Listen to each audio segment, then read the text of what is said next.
ഇപ്പോൾ CPM നേതാവ് നിതിൻ കണിച്ചേരി ലൈനിലുണ്ട്. നിതിൻ കണിച്ചേരി, ഈ ദൃശ്യങ്ങൾ ഇതിനകം തന്നെ താങ്കൾ കണ്ടു കാണുമല്ലോ, എന്താണ് താങ്കളുടെ പ്രതികരണം? BJP തെരഞ്ഞെടുപ്പിന്റെ പ്രഖ്യാപനത്തിന്റെ തുടക്കം മുതൽ തന്നെ പണക്കൊഴുപ്പിലൂടെ ഈ മണ്ഡലം പിടിക്കാൻ കഴിയുമോ എന്ന നിലയിലാണ് കാര്യങ്ങൾ നീക്കിയിരുന്നത്. ഇപ്പോ തെരഞ്ഞെടുപ്പിൽ വോട്ടർമാർക്ക് നേരിട്ട് പണം നൽകി സ്വാധീനിക്കാൻ കഴിയുമോ എന്ന നിലയിലാണ് BJPയുടെ പ്രധാനപ്പെട്ട നേതാക്കൾ തന്നെ രംഗത്തിറങ്ങി പരിശ്രമിക്കുന്നത്. BJPയുടെ സ്ഥാനാർത്ഥിയായി ശോഭാ സുരേന്ദ്രൻ വന്നത് മുതൽ ഇത്തരത്തിലുള്ള നീക്കങ്ങൾ ഈ മണ്ഡലത്തിൽ സജീവമായി നിൽക്കുകയാണ്.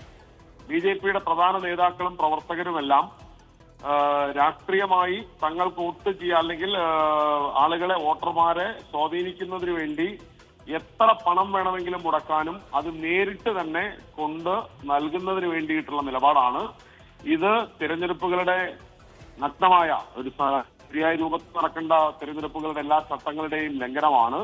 തങ്ങൾക്ക് ഒരു നിയമവും ബാധകമല്ല എന്ന നിലയിലാണ് ഇപ്പോൾ BJPയുടെ നേതാക്കൾ പെരുമാറിക്കൊണ്ടിരിക്കുന്നത്. കർശനമായിട്ടുള്ള നടപടി തെരഞ്ഞെടുപ്പ് കമ്മീഷൻ ഇതിന്റെ ഭാഗമായി സ്വീകരിക്കണം. ലഭ്യമായ വിവരങ്ങൾ വെച്ചുകൊണ്ടുള്ള പരാതി തയ്യാറാക്കി നൽകുന്നതിന് വേണ്ടിയാണ് ഇപ്പോൾ ആലോചിച്ചിട്ടുള്ളത്. ഇതിൽ നിന്ന് BJPയുടെ നേതാക്കൾക്കെതിരെ ഈ നടത്തിയിട്ടുള്ള പണം വിതരണം നടത്തുന്ന ആളുകൾക്കെതിരായി കർശനമായിട്ടുള്ള നടപടി സ്വീകരിക്കണമെന്ന് തെരഞ്ഞെടുപ്പ് ഉദ്യോഗസ്ഥരോടും ബന്ധപ്പെട്ട അധികാരികളോടും ആവശ്യപ്പെടുകയും ചെയ്തിട്ടുണ്ട്.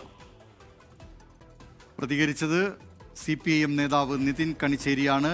ഇക്കാര്യത്തിൽ LDFും പരാതി നൽകാൻ പോവുകയാണ്. അവിടെ BJP സ്ഥാനാർത്ഥി ശോഭാ സുരേന്ദ്രനെ ദൃശ്യങ്ങളിൽ കാണാം.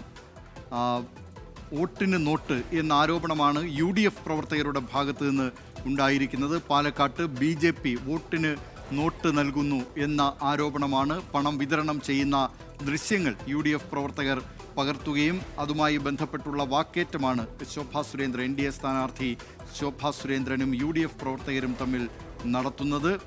ദൃശ്യങ്ങൾ പകർത്തിയവരെ NDA സ്ഥാനാർത്ഥി ശോഭാ സുരേന്ദ്രൻ ഭീഷണിപ്പെടുത്തി. പാലക്കാട് നിന്ന് ഷാരിഖ് നവാസ് തുടരുന്നുണ്ട്. ഷാരിഖ് നവാസ്, ഇതുമായി ബന്ധപ്പെട്ട് ഇപ്പോൾ LDFും പരാതി നൽകാൻ ഒരുങ്ങുകയാണ്. ഈ ദൃശ്യങ്ങളൊക്കെ വെച്ചുകൊണ്ട്, പുറത്തു വന്ന ദൃശ്യങ്ങൾ വെച്ചുകൊണ്ട് തെരഞ്ഞെടുപ്പ് കമ്മീഷനെ സമീപിക്കുമെന്നാണ് ഇപ്പോൾ നിതിൻ കണിച്ചേരി പറഞ്ഞിരിക്കുന്നത്. എന്തൊക്കെയാണ് അവിടെ നിന്നുള്ള കൂടുതൽ വിവരങ്ങൾ?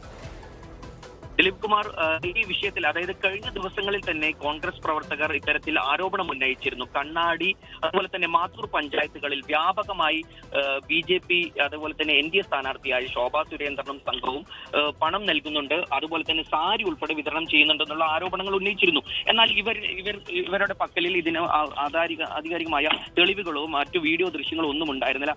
അതിനാൽ ഇവർക്ക് ഇത് പരാതി നൽകാനോ മറ്റോ സാധിച്ചിരുന്നാൽ, എന്നാൽ ഇന്ന് ഇവർ ഇത് കൈയോടെ പിടിക്കുന്ന അവസ്ഥയിലേക്ക് എത്തി എന്നാണ് നമുക്ക് മനസ്സിലാക്കാൻ കഴിയുന്നത്. കാരണം ഈ പണം നൽകി മടങ്ങുന്നതിനിടെയാണ് ഇവർ ഈ ശോഭാ സുരേന്ദ്രനെയും അതുപോലെ തന്നെ ഈ BJPയുടെ NDA പ്രവർത്തകരെ തടഞ്ഞതുൾപ്പെടെയുള്ള സംഭവങ്ങൾ ഉണ്ടായതും അതുപോലെ തന്നെ ഇത് ചോദ്യം ചെയ്തതും. ഈ ചോദ്യം ചെയ്യുന്നതിനിടും ദൃശ്യം പകർത്തുന്നതിനിടെയാണ് ശോഭാ സുരേന്ദ്രനും അതുപോലെ തന്നെ BJP പ്രവർത്തകരും കോൺഗ്രസ് നേതാക്കളോട് ഇവർ വളരെ ക്ഷുഭിതയായിട്ടാണ് പെരുമാറിയത്.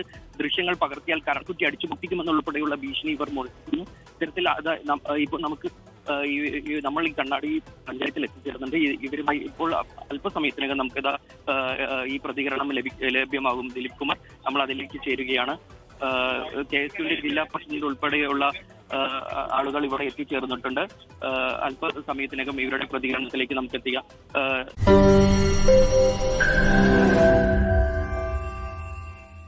ലോകത്തെവിടെയായാലും ഏത് സമയത്തും 24 വാർത്തകളും ഓഗ്മെന്റഡ് റിയാലിറ്റി പാക്കേജുകളും എക്സ്പ്ലെയിനറുകളും വിശദമായി കാണാൻ ഞങ്ങളുടെ YouTube ചാനൽ നിങ്ങൾക്ക് സബ്സ്ക്രൈബ് ചെയ്യാം.